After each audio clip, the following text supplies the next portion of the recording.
હવે હા કઈ યાદ આવશે નહીં. તમે રેકોર્ડિંગ ચાલુ કર્યું છે માટે. શા માટે યાદ નહીં આવે? તું જમણા હાથમાં ગ્રીપર અને ડાબા હાથમાં રોલર લઈ અને મંડો ગાવા.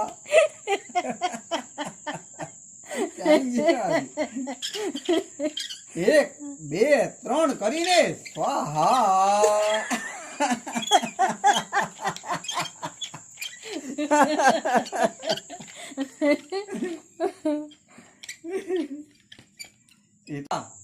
શરીરના બધા હાંધાઓ છૂટા પડી જાય.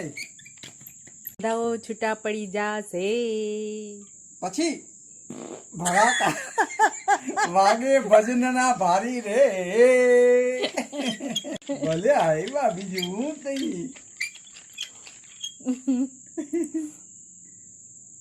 બ્રાહ્મણ ભલે હવન કરી ગયા પણ આપણા હવન ચાલુ થઈ ગયા. તમે મારો વારો આવા દેતા નથી. તમારું પત્ની પુરાણ ચાલુ થાય પછી અમારો પણ વારો આવતો નથી.